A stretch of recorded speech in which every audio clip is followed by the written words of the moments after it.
Good morning. आज 66 BPSC PT के result आने के बाद ये दूसरी मुलाकात आपसे वर्चुअली वीडियो फॉर्म में। और आज की इस मुलाकात का उद्देश्य जो लोग पीटी क्वालिफाई कर चुके हैं उनके लिए इस बार जो मेंस का एग्ज़ाम 5 जून को प्रपोज्ड है, 5 जून से मेंस का एग्ज़ाम का प्रपोजल है। और हमारे पास अब ज़्यादा समय नहीं है, अप्रैल मई और जून का वो जो 4 दिन है, 2 महीने का करीब 65 डेज का टाइम हम लोगों के पास है। तो इस 65 डेज में हमारे जो बीपीएससी मेंस के चैलेंजेज हैं उसको अब हमें अपने आप को कंक्लूड करना है। 65 डेज में कंक्लूड करना, एक वर्ड मैं यूज कर रहा हूँ, ध्यान रखिए, कंक्लूड करना। जैसे मान लीजिए GS paper 1, paper 2, GS paper 1 में हिस्ट्री, कल्चर, करंट अफेयर्स और डेटा इंटरप्रिटेशन, जीएस पेपर 2 में पॉलिटी, इकोनॉमी, ज्योग्राफी और साइंस टेक्नोलॉजी। तो इसके जो भी नोट्स आपके पास हैं, जो भी आपने तैयारी का आधार बनाया, उस तैयारी के आधार बना करके उसमें हर टॉपिक को कंक्लूड करना। जैसे पटना कलम है तो पटना कलम में आपके क्या क्या कंटेंट होंगे वो सेटल्ड हो जाएगा, उसका ओर छोर सेटल्ड हो जाएगा, उसके जो कोर कंपोनेंट्स हैं वो सेटल्ड हो जाएंगे, कौन कौन से डायग्राम आप उसके अंदर में यूज करेंगे ये सब सेटल्ड हो जाएगा। और वो सब आपको याद भी रहेगा, जिससे कि अगर एग्जाम हॉल में क्वेश्चन पूछा जाए तो आप उसको रिप्रोड्यूस कर सकें, आप उसको फिर से जो आपने यहाँ पे उसको मेमोराइज किया है या जो भी आपने अपनी एक समझ बनाई है वो समझ वहाँ पे रिप्रोड्यूस हो जाए। ये बात, इसको बोला जाता है कंक्लूड करना। तो अब जब 65 डेज का टाइम, 65 डेज का टाइम है तो आप अपने प्रिपरेशन को कंक्लूजन की ओर ले जाइए। मैंने सारे टॉपिक्स, जो लिस्ट ऑफ टॉपिक्स है वो सेटल होते जाने चाहिए कि हाँ ये मेरा अब तैयार हो गया। उसके बाद कहा जाता है कि एक बार जो हमारा जो लिस्ट ऑफ टॉपिक है जिसको हमने अपने प्रिपरेशन को क्लोज करने के लिए, कंक्लूड करने के लिए जो हमने बना रखा है, वो पूरा हो जाने के बाद ऑलमोस्ट 80% बातें कंप्लीट हो जाती हैं। उसके बाद जो इनविजिबल पार्ट है, लिस्ट ऑफ टॉपिक्स का भी और कंटेंट का भी, वो एग्जाम हॉल में ही हैंडल हो पाएगा। बीपीएससी में इस तरह के इनविजिबल टॉपिक्स बहुत बड़े चैलेंज क्रिएट नहीं करते हैं, क्योंकि आपके पास ऑप्शन होता है 5 में से 3 लिखना है, 4 में से 3 लिखना है, 4 में से 2 लिखना है। तो वो इनविजिबल ज़्यादा चैलेंजिंग नहीं होते हैं। जो विजिबल है उसका प्रिपरेशन कंक्लूड नहीं होना ज़्यादा चुनौतीपूर्ण होता है। ठीक है, आज मैं आपके बीच में जो इसका करंट अफेयर्स एक अभी अनसेटल्ड टॉपिक है, अभी इन प्रोसेस है ये, उसका लिस्ट क्या होगा ये मैं आपके बीच में, और उसके लिए आपका प्रिपरेशन का अप्रोच क्या होगा ये मैं लेके आज आपके बीच में आया हूं। और आप उसके 3 पार्ट हैं जो लिस्ट लेकर मैं आया हूं, एक नेशनल इश्यूज, दूसरा इंटरनेशनल इश्यूज, तो और तीसरा बिहार से जुड़े हुए समसामयिक मुद्दे, करंट अफेयर्स। ये 3 पार्ट लेके मैं आया हूं। और इसमें जो प्रोबेबल टॉपिक्स क्या हो सकते हैं जिसको कि आप तैयारी करिए, जिसका कंटेंट क्रिएट करिए, और जिसमें एक ऐसा अप्रोच अपनाइए जिससे कि एग्जाम हॉल में उससे जुड़ा हुआ कोई क्वेश्चन आता है तो आप उसको फेस कर सकें, आप उसको लिख सकें, उस चुनौती का सामना कर सकें। तो उसके लिए मैं ये आपके बीच में एक आज करंट अफेयर्स का, जो कि काफ़ी लोगों की मांग थी, और हमारे आस्था से जुड़े हुए जो लोग हैं, जो ऑफलाइन ऑनलाइन में टेस्ट सीरीज में जो जुड़े हुए लोग हैं, उनकी भी एक मांग थी कि सर करंट अफेयर्स में क्या क्या हमें फोकस करना चाहिए, ये आप हमें बता दीजिए। और निश्चित रूप से मैं इस जो लिस्ट बनाने में इस बात को ध्यान में रखा कि बीपीएससी 65 जो अक्टूबर में एग्जाम हुआ था उसके बाद के मुद्दों को मैं इंक्लूड करूं। और अदरवाइज कई सारे ऐसे टॉपिक होते हैं जो इन कंटिन्यूएशन होते हैं, इन कंटिन्यूएशन में आप उसको लेके उसको चलना पड़ता है आपको। ठीक है, लेकिन आज जो हम लोग टॉपिक लेके चल रहे हैं उसमें करंट अफेयर्स, ये हमारे पास टॉपिक है। और इस टॉपिक के कि मैं आप एक साइड में नेशनल इश्यूज हमने इंग्लिश मीडियम में लिख रखा है और दूसरे साइड में हमने हिंदी में इसको लिख रखा है। अब मैं इसका लॉजिक भी बता रहा हूँ कि मैंने ये टॉपिक नेशनल इश्यूज में क्यों इंक्लूड किया। और उसमें फर्स्ट टॉपिक है इलेक्शन इन 5 स्टेट्स, जो 5 राज्यों में जो चुनाव हो रहे हैं। ये चुनाव निश्चित रूप से एक इम्पॉर्टेंट कंटेम्प्ररी इशू है। और इसी में जाएंगे तो एक बिहार का चुनाव और दिल्ली का चुनाव हुआ था, वो भी इस चुनाव के साथ एक जुड़ जाता है। कौन कौन सा? इलेक्शन इन 5 स्टेट्स, 5 राज्यों में जो चुनाव इन अभी जाकर के 2 मई को जाके सेटल होगा और 5 जून को एग्जाम है। तो अभी पेपर बनने के प्रोसेस में होगा। तो पेपर बनने के प्रोसेस में ये काफ़ी हलचल पैदा कर रहा है। असम का चुनाव, बंगाल का चुनाव, तमिलनाडु का चुनाव, केरल का चुनाव, ठीक है, ये सब काफ़ी हलचल पैदा कर रहे हैं। तो पौंडीचेरी में भी चुनाव हो रहा है। तो ये सारे हलचल को पेपर, हो सकता है कि पेपर में जो एग्जाम क्वेश्चन सेटर हों उनके अटेंशन को ये अट्रैक्ट करे, उनके अटेंशन को अपनी तरफ अट्रैक्ट करेगा। तो ये एक इंपॉर्टेंट इशूज हैं और ये इसी तरह से इससे रिलेटेड मान लो अगर आपको और भी कुछ चुनाव के मुद्दे देखने का मन करे तो आप इसके साथ साथ एक और इशू इसमें आता है जो कि आप थोड़े बहुत उसके लिए पॉलिटी में आप प्रिपरेशन कर लेंगे। पेपर 2 में जो पॉलिटी का सेक्शन है वो है बिहार में पंचायत का चुनाव, ठीक है, पंचायत इलेक्शंस इन बिहार, पंचायत चुनाव। ये भी आप इसमें आप एक बार यहाँ पे इलेक्शन इन 5 स्टेट्स के साथ साथ, और बिहार का चुनाव तो हमने अलग से रखा है, बिहार वाले में बिहार और दिल्ली का चुनाव ये भी एक मुद्दा था, ठीक है। तो ये एक इंपॉर्टेंट इशू है। अभी पेपर अगर सेट हो रहा होगा तो उस दौरान ये क्वेश्चन सेटर का अटेंशन को अट्रैक्ट करेगा, और इसके बारे में जो कोर इशूज हैं, जो कहा जाए कि वो सब आपको रखने चाहिए। 5 राज्यों का नाम याद रहने चाहिए, 5 राज्यों में कितनी विधानसभा की सीटें हैं, ये एग्जिस्टिंग सरकार कौन सी है, और फिर उसमें चुनाव के दौरान कौन से इशूज रेज किए गए हैं पक्ष विपक्ष के द्वारा, और फिर लास्ट में 2 मई को जो रिजल्ट आएगा, चूंकि 5 जून से आपका एग्जाम है, तब तक रिजल्ट आ चुका होगा, सरकार भी बन चुकी होंगी, तो क्या जो आउटकम आया उस आउटकम और उसका इम्पैक्ट क्या होगा, तो ये एक आपका अभी चलेगा 1 महीने के आसपास ये पूरा प्रोसेस चलेगा। तो आप जाकर के अदरवाइज इशूज को तो सबको नोट करते चलिए, जो फैक्ट रिलेटेड है वो सब नोट करते चलिए। हाँ, एक जो इसका जो आउटकम आएगा, जो चुनाव परिणाम आएगा, वो चुनाव परिणाम से अपने नोट्स को अपडेट करने का काम 2 मई के बाद आप कर लीजिएगा, ठीक है। तो ये है, तो बिहार में पंचायती राज इलेक्शन भी आपका एक इशू बन सकता है, यहाँ पे ध्यान रखिएगा। तो ये चुनाव वाले में दूसरा टॉपिक हमने एक लिया था आत्मनिर्भर भारत बजटरी रोड मैप, आत्मनिर्भर भारत बजटीय रोड मैप, ठीक है। तो ये जब रोड मैप में ये टॉपिक लेने का हमारा इशू ये है कि अभी के टाइम पे जाएंगे तो 2022 में भारत स्वतंत्रता का अमृत महोत्सव भारत सेलिब्रेट कर रहा है। स्वतंत्रता 2022 में 75 साल पूरे हो रहे हैं भारत की स्वतंत्रता के, और उसमें मेन अमृत महोत्सव में यही था कि to make India self reliance, Bharat को आत्मनिर्भर बनाना, और उस आत्मनिर्भर भारत के लिए बजट में इन डिटेल एक रोड मैप दिया हुआ है, ठीक है। तो वो हमारे इकोनॉमी के लिए भी इंपॉर्टेंट है, हमारे साइंस एंड टेक्नोलॉजी में भी आप इस तरह का एक अप्लाइड क्वेश्चन आ सकता है कि to make India self reliance suggest some science technological measure, ठीक है। तो कुछ विज्ञान प्रौद्योगिकी उपायों की चर्चा करें जिससे कि भारत को आत्मनिर्भर बनाया जा सकता है, ठीक है। तो वहां पर भी हो सकता है आत्मनिर्भर भारत और रोड मैप, ये करंट अफेयर्स का भी टॉपिक हो सकता है। आत्मनिर्भर Bharat road map, budgetary road map, ये इकोनॉमी का भी टॉपिक हो सकता है। तो ये एक आप इस टॉपिक को जरूर, और अदरवाइज भी इसका कंटेंट आपको जानना चाहिए, क्योंकि इसको जानने से फायदा आपका ये होगा कि कभी अगर एग्जाम में कहीं और भी इस कंटेंट को जो इसके दौरान आप करेंगे वो आपको आ जाएगा, ठीक है। तो कोई और टॉपिक है तो वो भी यहाँ से आप निकाल के ले सकते हैं। तो ये मैंने इसलिए लिया था, एक लार्जर टॉपिक है, तैयारी करके रखिएगा इसका, आत्मनिर्भर भारत का, इसका इंट्रोडक्शन वाला पार्ट क्या है, फिर उसमें उसके कंपोनेंट्स क्या हैं, बजट में उस कंपोनेंट्स को पूरा करने के लिए कौन कौन से बजटरी प्रोविजंस किए गए हैं जिससे India can be a self reliance country. तो ये एक दूसरा टॉपिक हमने लेने का ये औचित्य था, क्योंकि इस बार के बजट 2021 का ये मोस्ट इंपॉर्टेंट फोकस एरिया है ये, ठीक है। नेक्स्ट थर्ड जो टॉपिक आपके सामने है वो आपने देखा, आप देख रहे हैं यहाँ पे लिखा हुआ है 15th फाइनेंस कमीशन, 15वां वित्त आयोग। और 15वां वित्त आयोग आप जानते हैं 1 अप्रैल 2000 जो 15वें वित्त आयोग ने 2 पार्ट में अपना रिपोर्ट दिया था, एक 1 साल के लिए और दूसरा 5 साल के लिए, for 1 year and for 5 years. 1 year already complete हो रहा है, 1 अप्रैल 2020 से लेकर के 31 मार्च 2021 के बीच के लिए दिया था, और नेक्स्ट जो सेकंड है 5 ईयर के लिए वो 1 अप्रैल 2021 से 31 मार्च 2026 के लिए है, तो 5 साल के लिए है।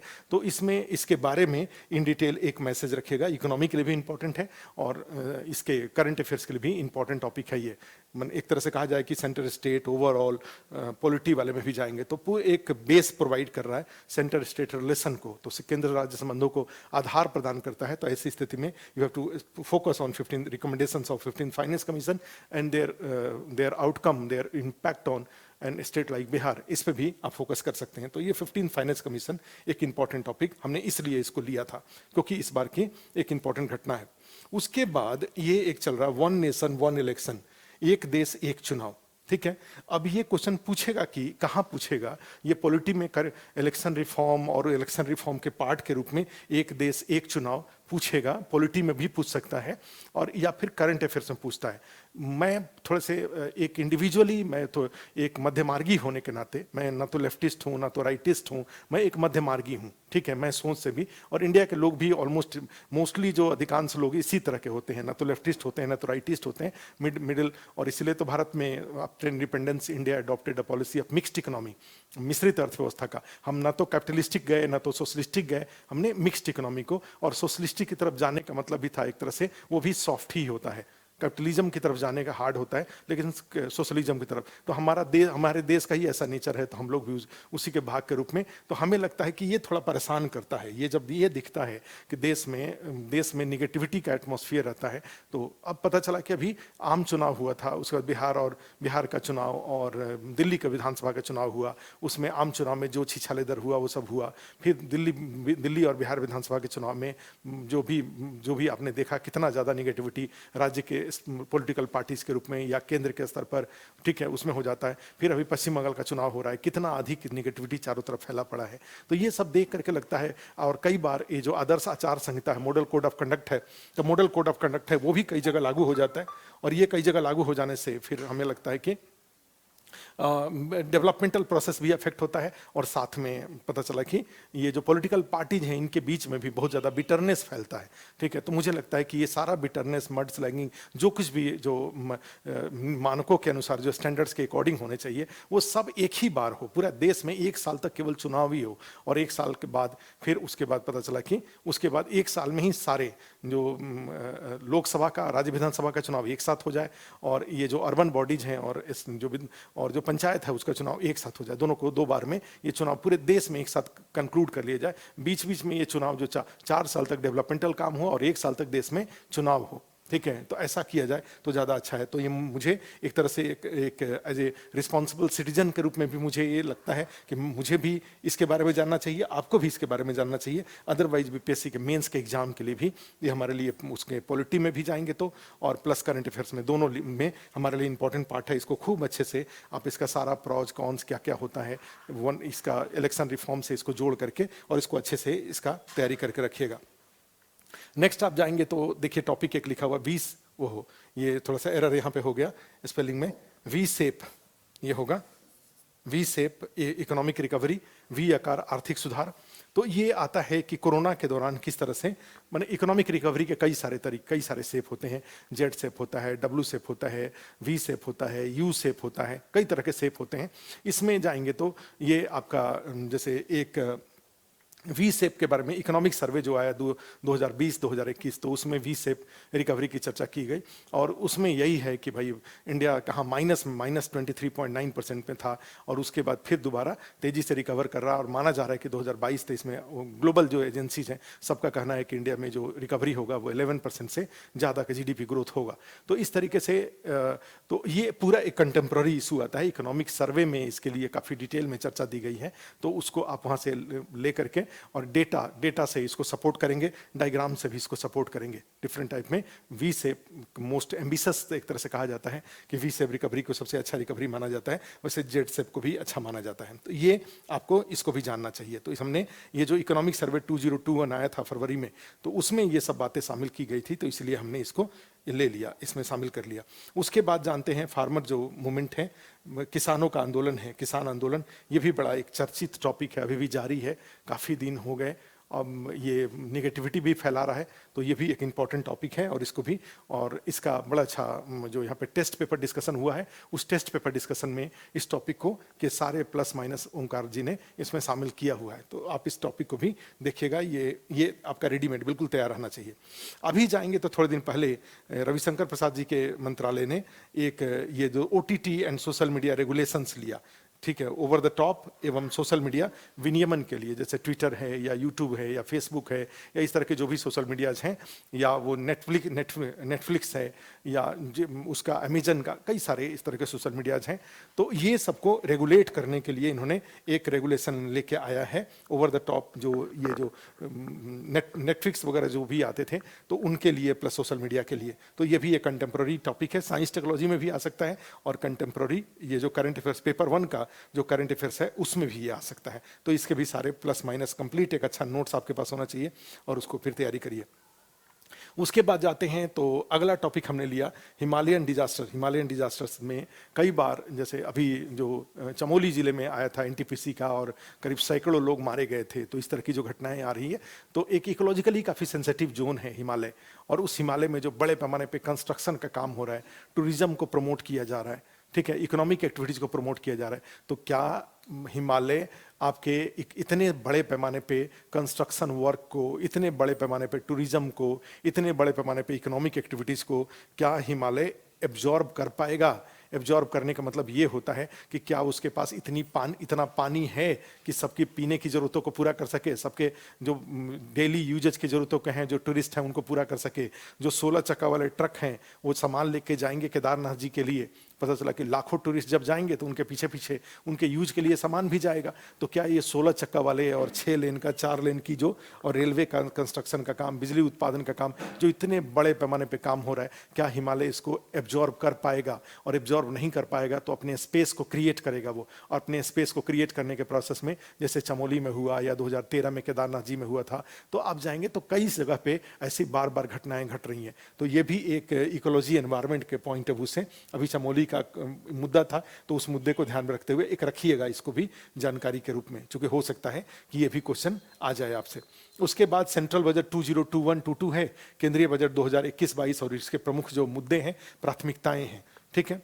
अब एक और मुद्दा था नई शिक्षा नीति, जो थोड़ी न्यू एजुकेशन पॉलिसी, अब थोड़े आउटडेटेड हो गया, थोड़ा पुराना हो गया है, मेन फ्रेम में नहीं है, लेकिन जो पेपर जो कोई सेट करता है तो वो पूरे 6 महीने 8 महीने के जो कंटेंट है वो सबको, जो डेवलपमेंट है नेशनल इंटरनेशनल इशूज़ का, वो सब ध्यान में रख के वो पेपर सेट करता है। अभी जो बिल्कुल कंटेम्प्रोरी है केवल वही उनके ध्यान में नहीं रहता है। तो न्यू एजुकेशन पॉलिसी और इसके सारे प्रोविजंस क्या होंगे, इसके कैसे इसको इम्प्लीमेंट किया जाएगा, फिर इसके पॉजिटिव इम्पैक्ट क्या है, कुछ लिमिटेशंस क्रिटिक्स हैं वो इसके बारे में क्या बोलते हैं, और फिर कंक्लूजन क्या होगा। तो आप इस फॉर्मेट में अपना खूब अच्छा एक नोट्स 2 पेज 3 पेज का बना के रखिएगा।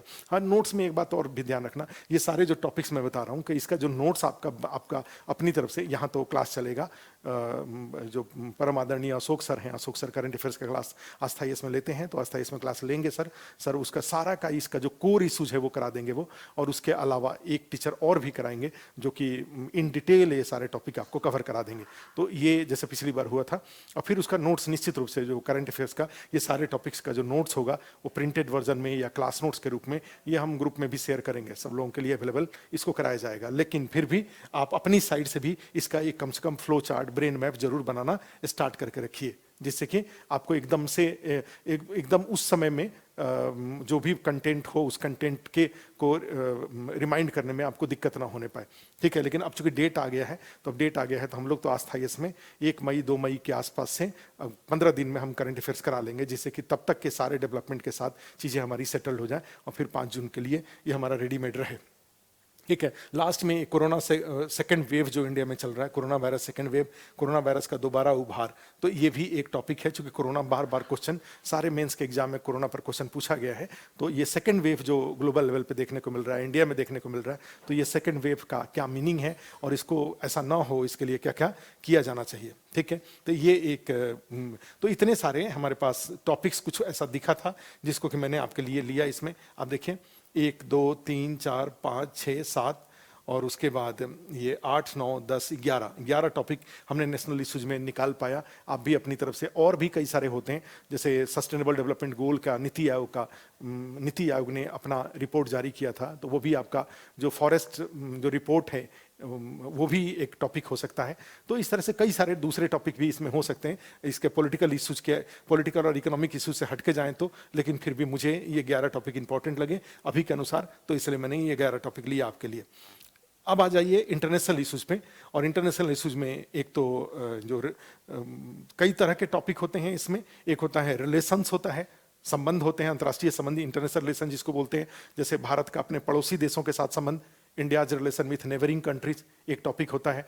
उसके बाद इंडिया का अदर जो सुपर पावर्स हैं उनके साथ जो रिलेशंस हैं, इंडो यूएस क्या रिलेशन है, इंडो रसिया क्या रिलेशन है, इनके साथ के रिलेशन, या फिर जाएंगे तो आपका जो अफ्रीकन कंट्रीज हैं वहाँ पे इंडिया का क्या है, आसियान कंट्रीज हैं इनके साथ इंडिया का क्या रिलेशन है। तो ये तो एक रिलेशंस होते हैं, संबंध जिसको बोलते हैं। दूसरा एक इंस्टीट्यूशंस होते हैं, जैसे WTO है, वर्ल्ड बैंक है, IMF है, या यूनाइटेड नेशन सिक्योरिटी काउंसिल है, तो ये टॉपिक होते हैं। तो इस तरह से इंस्टीट्यूशंस होते हैं। एक होता है कुछ अंतर्राष्ट्रीय घटनाएं होती हैं, ठीक है, और फिर होता है एक इलेक्शंस आते हैं। तो इलेक्शंस में जाएंगे तो जैसे आपका इजराइल में इलेक्शन हो रहा है, अमेरिकी इलेक्शन हुआ, फिर ब्रिटेन का इलेक्शन हुआ था, ठीक है। तो ये सारे कई सारे इलेक्शंस की बात है। तो या इंडिया में भी इलेक्शन हुआ था, श्रीलंका में भी इलेक्शन हुआ, तो कई सारे इलेक्शन वाली बात है। तो एक चुनाव वाला मुद्दा है, और फिर एक संबंध वाला मुद्दा होता है, एक इंस्टीट्यूशन वाले होते हैं, और फिर एक कुछ घटनाएं होती हैं। जैसे जो अफगानिस्तान पीस प्रोसेस है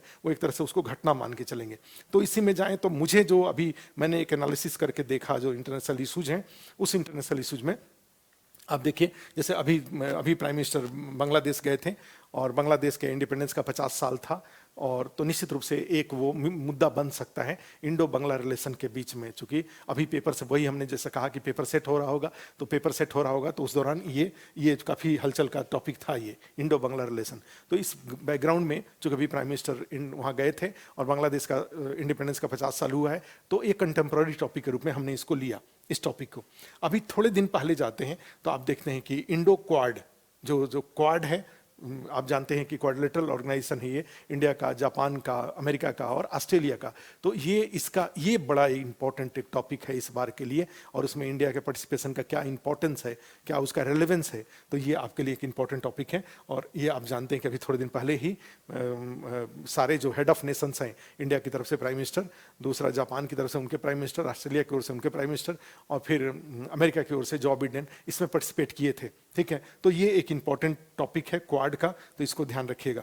एक और मुद्दा जो चल रहा है कि अभी इंडिया जो सिक्योरिटी काउंसिल का जो टेम्पररी मेंबर्स होते हैं, 10 जो मेंबर्स होते हैं 2 साल के लिए होते हैं, तो वो कहा जाए वो इंडिया एक तरह से अभी मेंबर उसका है। तो अभी उसी संदर्भ में ये आ रहा है कि जिस तरह से चाइना का एग्रेशन बढ़ रहा है, तो to make China to balance by India, the America and other countries can promote the India's demand, can accept their India's demand to become permanent member of UNSC, ऐसा कर सकते हैं वो। तो ये एक टॉपिक ये बनता है यूनाइटेड नेशन सिक्योरिटी काउंसिल, वैसे आप जान के रखिएगा, बहुत जरूरी नहीं है लेकिन फिर भी पूछा जा सकता है, ठीक है। तो ये एक आपके लिए टॉपिक एक आता है। उसके बाद जाते हैं तो फिर हमारे पास जो नेक्स्ट टॉपिक है वो टॉपिक आ जाता है, नेक्स्ट टॉपिक में जाते हैं तो यूएनएससी के बाद WTO का है, WTO रेलेवेंस ऑफ WTO, अभी WTO की क्या स्थिति है, ठीक है। तो इसके बारे में भी एक जान के रखिएगा, क्वेश्चन पूछ सकता है पेपर 1 में, जनरली पूछा जाता है, तो ऐसे पूछे जा सकते हैं क्वेश्चन। उसके बाद नेक्स्ट एक टॉपिक आता है US अफगानिस्तान पीस प्रोसेस, चाहे अफगानिस्तान शांति वार्ता सीधे भी लिख सकते हैं, अफगानिस्तान जो पीस प्रोसेस है, तो वो भी एक इंपॉर्टेंट टॉपिक है, और उसका इंडिया का भी रिलेवेंस है। और अभी जैसे जानते हैं कि जो इंडिया के फॉरेन मिनिस्टर इसी रेफरेंस में आज अभी ताजिकिस्तान में शायद दुशांबे में फॉरेन मिनिस्टर्स के जो समिट हैं उसमें हैं।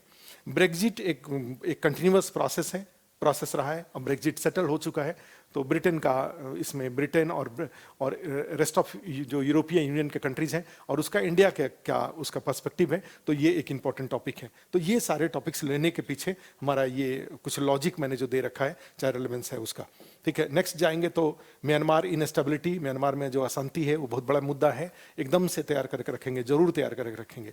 और उसके बाद इंडो चाइना तो है ही, उसके बाद चाइना और US, चीन और अमेरिका के बीच का जो, जैसे जो बिडेन ने एक स्टेटमेंट दिया कि अमेरिका बैक इन एक्शन, ये इस तरह से स्टेटमेंट जो उन्होंने दिया था, तो अमेरिका बैक इन एक्शन में जो चीन अमेरिका रिलेशन है उसका सारे डायमेंशंस को आपको अच्छे से जानना चाहिए। और फिर थोड़े पुरानी बात हो गई, ये दिसंबर की बात है, US election and its impact, अमेरिकी चुनाव और इसका जो प्रभाव है, ये एकदम जरूर जान के जाइएगा, क्योंकि 5 जून को आपका एग्जाम अगर स्टार्ट होता है तो फिर 5-6 महीना पुरानी बात है, लेकिन फिर भी इंपॉर्टेंट होगा ये। जैसे डिस्टेंस हुआ, काफ़ी समय हो गया, तो आउट ऑफ साइट नहीं होना चाहिए, आपके साइट के पार्ट होने चाहिए ये, तो इसलिए हमने इसको ले रखा है, ठीक है। तो इसको एक बार इसको भी ध्यान में रख लीजिएगा। और फिर नेक्स्ट जो इसमें आता है कि ठीक है। तो इसमें बिहार विधानसभा का चुनाव इसमें आता है। खैर, यूएस ईरान न्यूक्लियर डेवलपमेंट, तो न्यूक्लियर डील और उसका डेवलपमेंट तो मुद्दा एक रहता ही है, आपको ध्यान में रखना ही चाहिए। ठीक है। इंडियाज वैक्सीनेशन डिप्लोमेसी, इंडिया का जो टीकाकरण, इंडिया ने बड़ा अच्छा एक ह्यूमैनिटेरियन, ये इंडिया के स्ट्रेंथ को काफ़ी मजबूत करेगा ये। ठीक है। तो इंडिया के स्ट्रेंथ को मजबूत करेगा, तो आपको हमें इसके लिए तैयार रहना चाहिए। ठीक है। हमें इसके लिए इंडिया ने बड़ा अच्छा ये कि इंडिया वैक्सीनेशन डिप्लोमेसी जो रहा है, भारत का टीका कूटनीति, ये बड़ा इंपॉर्टेंट है। और इंडिया के इमेज को कहा जाए, कोरोना ने इंडिया के इमेज को बूस्ट किया, ऊपर की तरफ उठाया मेडिकल डायमेंशन में देखा जाए तो। और इंडिया ने जो जेनरोसिटी शो किया, ये बड़ा इंपॉर्टेंट है। क्योंकि जब एक बार ध्यान रखो, जब जॉर्ज डब्ल्यू बुश थे वहाँ पे अमेरिका के प्रेसिडेंट, और इंडिया के साथ जब न्यूक्लियर डील हो रहा था, ठीक है, तो उस समय पाकिस्तान के द्वारा भी ये मांग की गई थी कि भाई मेरे साथ भी इस तरह का डील किया जाना चाहिए। तो जॉर्ज डब्ल्यू बुश का एक स्टेटमेंट आया था कि भाई जो न्यूक्लियर बिहेवियर है, न्यूक्लियर टेक्नोलॉजी के प्रति जो व्यवहार है, वो व्यवहार पाकिस्तान और इंडिया का अलग अलग रहा है। अलग अलग का मतलब ये हुआ कि आप जानते हैं कि पाकिस्तान के पास जो न्यूक्लियर वेपन्स था, वो न्यूक्लियर वेपन्स के लीकेज के चांसेस, जो टेक्नोलॉजी थे उसके लीकेज के बहुत सारे आरोप लगे। लेकिन आज तक 1974 में इंडिया ने न्यूक्लियर वेपन्स का टेस्ट किया, लेकिन आज तक इंडिया के न्यूक्लियर वेपन टेक्नोलॉजी को कहीं भी लीकेज का आज तक कोई आरोप नहीं लगा है। तो इसने, ये जो इंडिया का एक पैटर्न था, उस पैटर्न ने, जो बिहेवियरल पैटर्न था, उसने इंडिया को एक रिस्पॉन्सिबल नेशन के रूप में ये जो न्यूक्लियर डील एग्रीमेंट को होने में एक आधार के रूप में काम किया था। ये जो रिस्पॉन्सिबल जो हमारा बिहेवियर था, तो उसी तरह से हमने जो इस कोरोना के दौरान जो हमने एक क्रेडिबिलिटी पाई है, एक तो हमने अपने मेडिकल स्ट्रेंथ को ग्लोबली एसर्ट कराया है, एक बात ये है। और सेकंड ये हुआ है कि हमने अपने आप को एक जेनरस स्टेट के रूप में, मानवता के समर्थक देश के रूप में हमने अपनी इमेज पूरे वर्ल्ड लेवल पे, कि हम अपनी जनसंख्या को, हमारे यहाँ कोरोना के फैलाव हो रहा है, लेकिन आज हमने देखा कि ट्विटर पे देख रहे थे, तो उसमें हमने पराग्वे में इंडिया ने अपना वैक्सीन वहाँ पे भेजा है। तो सारे एक से एक देशों को, माने जितने भी देश हैं, सब देशों को, केवल हम अपने नागरिकों के लिए ही सारा वैक्सीन, माने इंडिया फर्स्ट है। और हमने अपने रिकॉर्ड लोगों को, विश्व में सबसे ज़्यादा लोगों को अगर वैक्सीनेशन किया गया है तो इंडिया में किया गया है। लेकिन इसके साथ साथ, अपने लोगों के साथ साथ, हमने पूरे ग्लोबल लेवल पर भी एक रे ऑफ होप के रूप में काम किया। सस्ता टीका कुछ देशों को उपहार के रूप में दे करके, और कुछ देशों को हमने सस्ते कम मूल्य पर दे करके, और किसी भी देश से कोई साइड इफेक्ट का या कोई फेल्योर का कोई आरोप नहीं लगा है। और इंडिया का जो पहले जो क्लोरोक्विन जो मेडिसिन था वो, और फिर बाद में हाइड्रोक्लोरोक्विन जो मेडिसिन था वो, और उसके बाद अभी टीका, तो इंडिया ने एक अपने medical capability, scientific capability, plus एक जेनरस स्टेट के रूप में, या एक ह्यूमैनिटेरियन स्टेट के रूप में अपना इम्पैक्ट वर्ल्ड लेवल पे क्रिएट किया है। डोनर के रूप में, देने वाले देश के रूप में, दाता के रूप में नहीं। जैसा कि एक समय हम रोटी के लिए तरसते रहते थे, रोटी के लिए गेहूं अमेरिका से मंगाते थे, और आज की डेट में हम तो गेहूं की तो कोई बात ही नहीं है।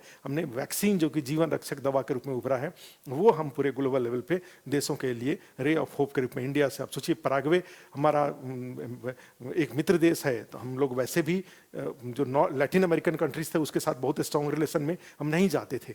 ठीक है, लेकिन अब सोच के देखो, पराग्वे में जब ये पूरे अखबारों में छपेगा कि इंडिया से, तो वहाँ पे हर आदमी ये जान जाएगा कि India is also a country, and it's a good country, it's a humanitarian country. ठीक है, तो इस तरह से इंडिया ने ये जो वैक्सीनेशन डिप्लोमेसी में बहुत अच्छा काम किया है। और अपना उसके बाद जाते हैं तो फिर आ जाता है यहाँ पे बिहार वाला मुद्दा।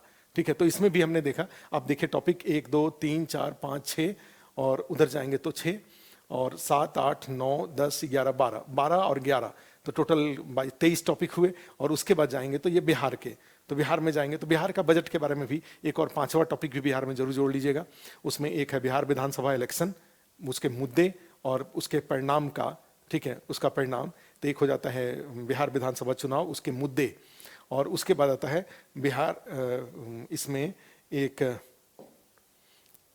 बिहार की नई सरकार की प्राथमिकताएं, द प्रायोरिटीज ऑफ, ठीक है, new government, Bihar new government priorities. और आपने 7 निश्चय 2.0 देखा है, तो 7 निश्चय 2.0 सारा आपको सातों याद रहना चाहिए। और सातों के लिए क्या क्या किया गया है, चूंकि वो सीधा अगर क्वेश्चन नहीं आता है तो कहीं दूसरा भी क्वेश्चन आता है, तो उसमें उसके वो जो कंपोनेंट्स हैं 7 निश्चय में, वो सारा हम रेफरेंस के रूप में यूज करके और अपने आंसर को अच्छा बना सकते हैं। ठीक है, तो इसमें जाएंगे तो ये 1 नंबर। 2 नंबर टॉपिक तीसरा, अल्कोहल कैप्टिव इन बिहार, बिहार में शराबबंदी। और ये जो शराबबंदी है, तो शराबबंदी को लेकर के फिर अब एक चर्चा में, इस बार विधानसभा की जो बैठक, काफी लंबी बैठक चली, उसमें बहुत मारामारी हुआ, बहुत डिस्प्यूट हुए, और उस डिस्प्यूट में जाएंगे तो हमें लगा कि थोड़ा सा अभी बहुत दिन बाद चुनाव है बिहार में, अब कोई चुनाव नहीं है आम, उसका जो आम अब पंचायत चुनाव अगर आधार रहा होगा विपक्ष के व्यवहार का तो अलग बात है, माने जितना एग्रेशन विपक्ष के व्यवहार में था, तो जनरली वो चुनाव के नजदीक होता है। और चुनाव के नजदीक, जैसे बिहार में भी चुनाव अभी 4-4.5 साल बाद है, विधानसभा का 4 साल बाद लोकसभा का चुनाव है, तो अभी से ही इतना ज़्यादा एग्रेसिव नहीं होकर के आप थ्योरेटिकली न्यूज़पेपर के माध्यम से और अदरवाइज आप विरोध करते चलते एनर्जी को, जैसे नहीं कहा जाता है कि एक जो लॉन्ग डिस्टेंस रेसर होता है वो क्या करता है कि पहले धीरे धीरे दौड़ता है और अपनी एनर्जी को एक्युमुलेट किया रहता है और लास्ट में फिर तेजी से दौड़ता है, तो वही होना चाहिए। और कहा जाता है कि 100 मीटर में जो भी है सब एनर्जी एक ही बार झोंक दीजिए। तो हमें लग रहा है कि बिहार में विपक्ष को थोड़े एनर्जी को एक्युमुलेट, एनर्जी को बचाते हुए अपने एग्रेशन को बनाए रखना चाहिए। एकदम से विधानसभा को कुश्ती का अड्डा बन जाए, लड़ाई झगड़ा और पता नहीं क्या क्या सब होने लगे, तो इससे सबको नुकसान होता है, लोकतंत्र को भी नुकसान होता है। और क्या प्लस क्या माइनस, अब हम उसमें नहीं जा रहे, लेकिन फिर भी मुझे लगता है, तो उसमें लगता है कि ये वाला मुद्दा बिहार में शराबबंदी, फिर से विपक्ष ने काफी गरमाया है इस मुद्दे को। और लोगों को भी पता है कि हम लोग पटना गए हुए थे, तो एक जो रिक्शा वाला थे, तो रिक्शे वाले पे रिक्शे पे बैठ के कहीं जा रहे थे, तो उनसे हमने ऐसे ही पूछा, तो ऐसे ही कोई सामान्य बातचीत में, तो पढ़े लिखे थे वो, तो पढ़े लिखे थे, और उनका अब ये स्टोरी अलग, माने हमने थोड़ी सी और दूर तक जाके उनसे बात करी कि भाई क्या है, तो उनका कहना ये था कि हमें माने जो माननीय मुख्यमंत्री जी हैं, वो बिहार के गरीबों को एक वर्ड वो यूज किया थे कि पेर रहा है। पेरने का मतलब ये हुआ कि भाई उनको परेशान कर रहा है। परेशान करने में क्या है कि जितने पैसे से पटना में, उसका कहना ये था कि भाई शराब आज भी पटना में मिलता है, किसी को चाहिए तो चलिए मैं दिखा देता हूं, इतने कॉन्फिडेंस है। और उसके बाद दूसरी बात उन्होंने कहा, लेकिन वो बिहार के मुख्यमंत्री बहुत परेशान कर रहे हैं गरीबों को। कैसे परेशान कर रहे हैं भाई, वो जो चीज माने 15 रुपए में या 20 रुपए में जितना क्वांटिटी उनको शराब पहले मिलता था, शराबबंदी के पहले, अब उनको उतने ही क्वांटिटी के लिए उनको बहुत पैसे खर्च करने पड़ रहे हैं।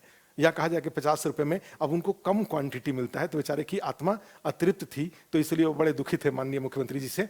तो खैर जो भी रहा हो, तो इसमें ये मुद्दा एक बिहार में फिर से चर्चा का विषय है। और दूसरा है कि महिला सशक्तिकरण के लिए बिहार सरकार के द्वारा किए जा रहे उपाय, initiatives taken by government of Bihar for women empowerment और including the central government initiative. तो ये सारे कुछ ऐसे मुद्दे थे जो टोटल आपको 23 और 4 और बिहार बजट 2021-22, बिहार बजट 2021-22 भी एक है, उसके भी इंपॉर्टेंट इशूज है। तो ये सारे हमें लग रहा है कि टोटल 27-28 टॉपिक हैं जो अभी तक हमने इसको अंडरलाइन कर रखा है। अदरवाइज हमने कहा कि कुछ इनविजिबल टॉपिक भी हैं, जो कि जैसे बिहार में पंचायती राज चुनाव, तो पॉलिटी में जा सकता है। फिर उस तरह से फॉरेस्ट रिपोर्ट था, उसके बारे में भी जान सकते हैं आप। इसके अलावा जाएंगे तो आपके जो नीति आयोग के द्वारा भी कई सारे रिपोर्ट जारी किए गए हैं, तो वो रिपोर्ट भी हमारे लिए कंटेम्प्रेरी इशू में आ सकता है। लेकिन अभी के लिए मेरी ओर से ये सारे टॉपिक हैं जो कि इंपॉर्टेंट हैं, और मुझे लगता है कि ये सारे टॉपिक आपको इसको देखना चाहिए। तो मैं फिर से एक बार टॉपिक को रिपीट टॉपिक को दिखा देता हूँ। ये टॉपिक आप देख लीजिए, स्क्रीनशॉट ले सकते हैं। उसके बाद इस पेज के बाद ये अगला, अच्छा इस पेज के बाद ये अगला पेज है, और फिर उसके बाद ये नेक्स्ट पेज है।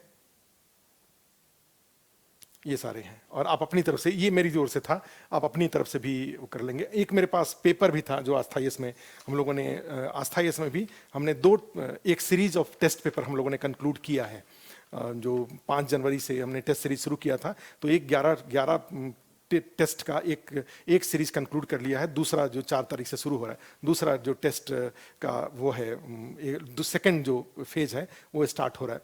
तो उसमें हमने जो फर्स्ट फेज में हमने टोटल एक बार में ये 11 क्वेश्चन, एक पेपर में 11 क्वेश्चन करंट अफेयर्स का लिया था, और दूसरा भी एक पेपर है उसमें भी 11 क्वेश्चन लिया था, टोटल 22, और 2 फुल टेस्ट था, पेपर 1 पेपर 2 का, उसमें भी 5-5 या 4-4 क्वेश्चन थे, तो 8 वो, तो ये 22-8 करीब 30 क्वेश्चन हमने करंट अफेयर्स के भी आस्थाईएस में टेस्ट सीरीज में आपसे लिखवाया है। जो भी इस आस्थाईएस टेस्ट सीरीज से जुड़े हुए लोग हैं उनसे हमने ये सब लिखवाया है, ठीक है। तो उसका ये पेपर डिस्कशन के लिए बचा हुआ है, और निश्चित रूप से ये जब करंट अफेयर्स की क्लास चलेगा तब भी ये होगा इसका। तो ये तो सबके लिए अवेलेबल रहेगा। तो उसमें हम लोग, लेकिन फिर भी हम आपसे कल मैं इसका एक पेपर डिस्कस कर दूंगा। ये जो 11 जो क्वेश्चंस हैं उसमें जैसे आत्मनिर्भर भारत का क्या तात्पर्य है, इसके लिए किए गए संरचनात्मक सुधार के साथ बजट 2021-22 में शामिल उपायों का भी उल्लेख करें। What does self reliance India mean? Along with the structural reform, mention the measures included in the budget 2021-22 for promotion of आत्मनिर्भर Bharat.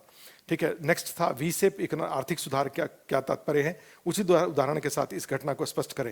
What does V shape economic reform mean? Explain this phenomena with appropriate examples. ठीक है, तो ऐसे ऐसे question थे। किसान आंदोलन के कारणों की चर्चा करें तथा discuss the reasons of for the farmers protest. What according to you is the solution to dispute between government and farmer leaders? ठीक है, ये एक था। फिर आगे था बिहार विधानसभा चुनाव के मुद्दे एवं परिणाम का नेतार्थ। तो ये सारे जो क्वेश्चन हैं, इस क्वेश्चन का एक आंसर फॉर्मेटिंग मैं आपको कल कराऊंगा। आज के लिए इतना ही। ये टॉपिक को अपने पास रखिए, अपने तरफ से जो इसमें जोड़ना हो जोड़ लीजिए और जोड़ करके इसका कंटेंट क्रिएट करने की कोशिश करिए 300 to 400 वर्ड, और फॉर्मेट में ही मोस्टली कोशिश करिएगा कि पॉइंट वाइज ही पूरा स्ट्रक्चर आपका कंटेम्प्रेरी रहे, क्योंकि पूरा स्टोरी से फिर आप उसको स्टोरी को एग्जाम हॉल तक लेके नहीं जा पाएंगे।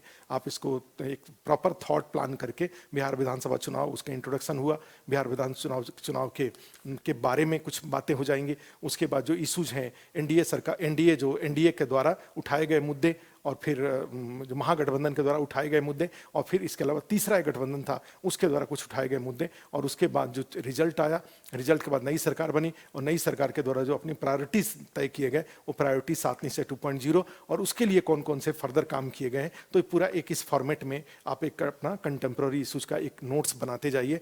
यहाँ से भी हम लोग जो भी हेल्प हो पाएगा हम लोग करेंगे। क्लास चल रहा है, क्लास में तो होगा ही होगा। ठीक है, तो आज के लिए इतना ही। फिर हम नेक्स्ट वीडियो में आपसे दोबारा मिलेंगे। Thank you.